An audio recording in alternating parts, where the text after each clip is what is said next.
എല്ലാവർക്കും നമസ്കാരം.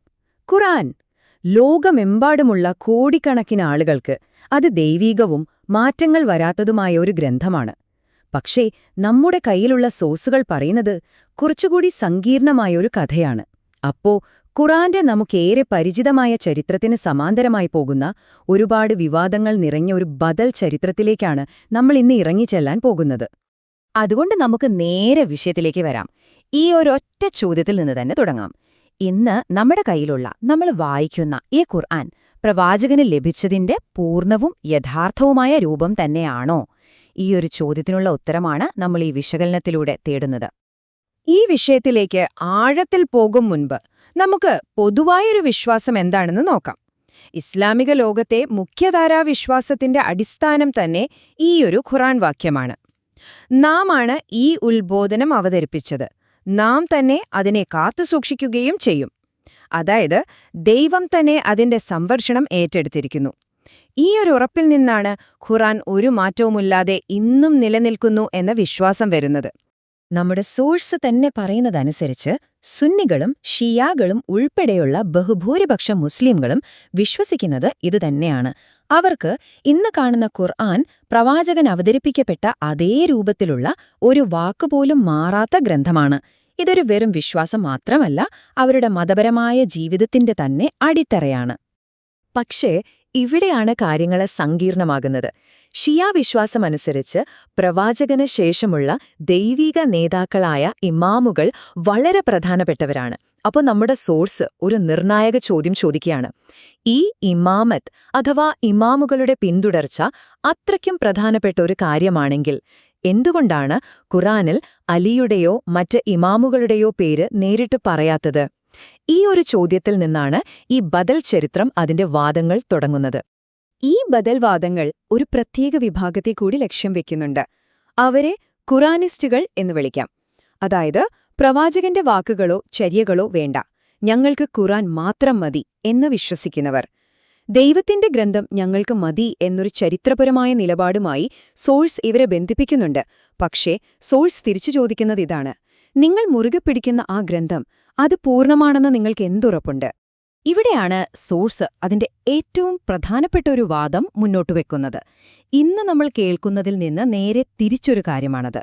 അതായത് ആദ്യകാല മുസ്ലിങ്ങൾക്കിടയിൽ, പ്രവാചകന്റെ കൂടെ ഉണ്ടായിരുന്നവർക്കിടയിൽ പോലും ഖുർആൻ പൂർണ്ണമല്ല എന്നൊരു വിശ്വാസം വ്യാപകമായിരുന്നു. ഇത് ചുരുക്കം ചിലരുടെ അഭിപ്രായമായിരുന്നില്ല, മറിച്ച് അതായിരുന്നു പൊതുവെയുള്ളൊരു ധാരണ എന്നാണ് സോഴ്സ് പറയുന്നത്. ഈ വാദത്തിന് സോഴ്സ് നൽകുന്ന ചരിത്രപരമായ ഒരു വിശദീകരണം എങ്ങനെയാണ്? ഖുർആന്റെ 2 പ്രധാന പതിപ്പുകളുണ്ടായിരുന്നു. ഒന്ന് മൂന്നാം ഖലീഫയായ ഉസ്മാൻ ഔദ്യോഗികമായി സമാഹരിച്ചത്. അതാണ് ഇന്ന് ലോകം മുഴുവൻ ഉപയോഗിക്കുന്നത്. പക്ഷേ അതിനു മുൻപ് ഇമാം അലി തയ്യാറാക്കിയ മറ്റൊരു പതിപ്പുമുണ്ടായിരുന്നു. സോഴ്സ് പറയുന്നതനുസരിച്ച് അത് വെറും ആയത്തുകൾ മാത്രമല്ല, അവതരണക്രമവും അതിന്റെ ആന്തരിക അർത്ഥങ്ങളും വിശദീകരണങ്ങളും എല്ലാം അടങ്ങിയ ഒരു സമ്പൂർണ്ണ ഗ്രന്ഥമായിരുന്നു. പക്ഷേ ആ പതിപ്പ് അന്നത്തെ ഭരണകൂടം തള്ളിക്കളഞ്ഞു എന്നും അത് പിന്നീട് രഹസ്യമായി സൂക്ഷിക്കപ്പെട്ടു എന്നുമാണ് വാദം.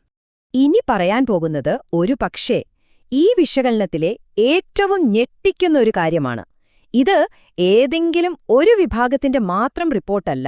സുന്നി ഷിയ റിപ്പോർട്ടുകളെ ഒരുപോലെ ഉദ്ധരിച്ചുകൊണ്ട് സോഴ്സ് പറയുന്നത് യഥാർത്ഥ ഖുർആന്റെ 2/3 ഭാഗവും നഷ്ടപ്പെട്ടുപോയി എന്നാണ്.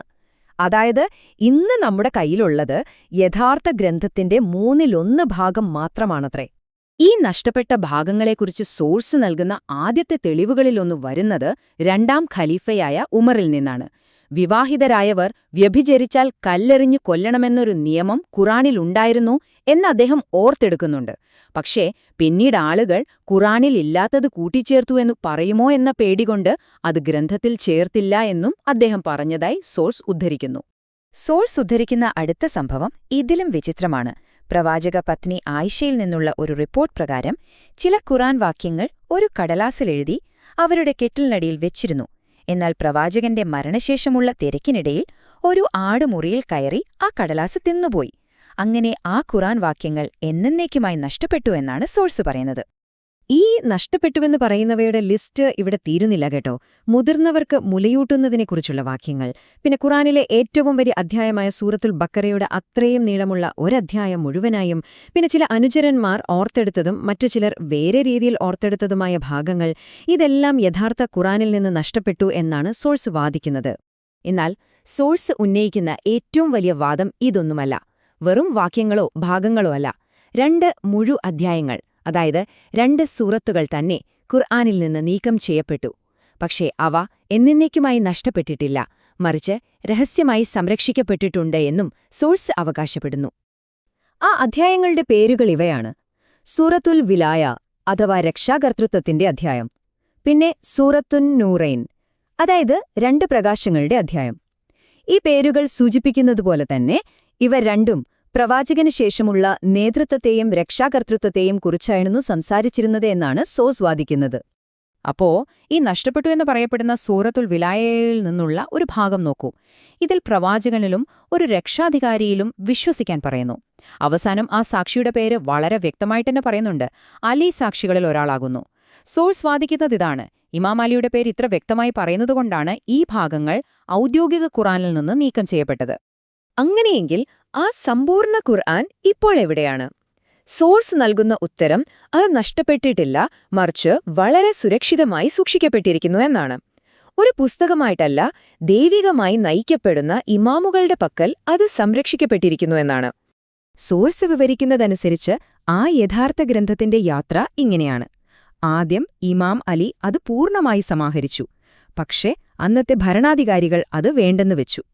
പിന്നീട് ആ ഗ്രന്ഥം തലമുറകളായി ഇമാമുകളോടെ രഹസ്യമായി കൈമാറ്റം ചെയ്യപ്പെട്ടു. അവസാനം വാഗ്ദാനം ചെയ്യപ്പെട്ട രക്ഷകനായ ഇമാം മഹദിയുടെ കൈകളിൽ അതെത്തും. ലോകാവസാന കാലത്ത് അദ്ദേഹം അത് ലോകത്തിനു മുന്നിൽ വെളിപ്പെടുത്തും. ഈ ആശയത്തെ ഉറപ്പിക്കുന്ന ഒരു റിപ്പോർട്ടുണ്ട്. അതായത്, ഇമാം മഹദി വരുമ്പോൾ അദ്ദേഹം ഒരു പുതിയ ഗ്രന്ഥവുമായി വരും. അത് ആളുകൾക്ക് വളരെ പുതിയൊരു കാര്യമായിരിക്കും. ഇതിനർത്ഥം അദ്ദേഹം കൊണ്ടുവരുന്ന ഖുറാന്റെ പതിപ്പ് ഇപ്പം നിലവിലുള്ളതിൽ നിന്ന് വളരെ വ്യത്യസ്തമായിരിക്കുമെന്നും അത് അംഗീകരിക്കാൻ പലർക്കും ബുദ്ധിമുട്ടായിരിക്കുമെന്നും സോഴ്സ് സൂചിപ്പിക്കുന്നു. അപ്പോൾ ഇതെല്ലാം കേട്ടുകഴിയുമ്പോൾ നമ്മുടെയൊക്കെ മനസ്സിലൊരു വലിയ ചോദ്യം വരും. നമ്മൾ ഉറച്ചു വിശ്വസിക്കുന്ന ചരിത്രം എന്നത് ആരാണ് എഴുതിയത്? ആരാണ് അത് അംഗീകരിച്ചത്? ഏതൊരു മതഗ്രന്ഥത്തിനും ഇതുപോലൊരു ബദൽ ചരിത്രം സാധ്യമാകുമ്പോൾ നമ്മുടെ വിശ്വാസങ്ങളുടെ അടിത്തറ എത്രത്തോളം ഉറപ്പുള്ളതാണ്? ഈ ചോദ്യങ്ങൾക്കുള്ള ഉത്തരം കണ്ടെത്തേണ്ടത് നമ്മൾ ഓരോരുത്തരുമാണ്. നന്ദി.